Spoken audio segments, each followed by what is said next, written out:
Employees అందరికీ good news అండి.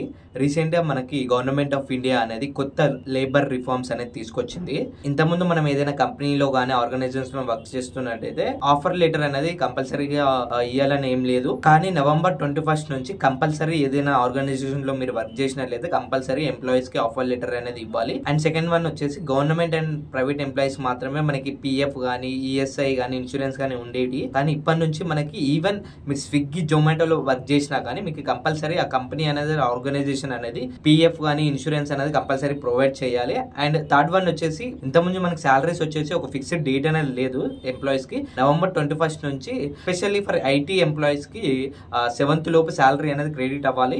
లేకపోతే పెనాల్టీస్ అనేది కంపెనీ మీద ఆర్గనైజేషన్ మీద పడతాయి. Even 100% 200% of the employees salaries మీద పెనాల్టీ అనేది పడుతుంది. థర్డ్ వన్ వచ్చేసి ఏదైనా కంపెనీలో కానీ ఆర్గనైజేషన్ లో కానీ ఉమెన్ ఎంప్లాయీస్ ఉంటే వాళ్ళకి నైట్ షిఫ్ట్స్ కనుక ఉన్నట్లయితే వాళ్ళకి ప్రాపర్ సేఫ్టీ అండ్ ప్రికాషన్స్ అని కంపల్సరీ ప్రొవైడ్ చేయాలి. అండ్ అదే విధంగా 40 years కన్నా ఎక్కువ ఏజ్ ఉన్న వాళ్ళు కంపల్సరీ కంపెనీ అనేది ఇయర్లీ ఒకసారి కంపల్సరీ హెల్త్ చెకప్ అని చేయాలి. సో ఈ కొత్త రిఫార్మ్స్ మీకు ఎలా అనిపించాయో కింద కామెంట్ సెక్షన్ లో మెన్షన్ చేయండి. అండ్ కంటెంట్ నచ్చినట్లయితే కంపల్సరీ మన పేజ్ ని ఫాలో చేసి అండ్ మర్చిపోకుండా friends and family members share చేయండి.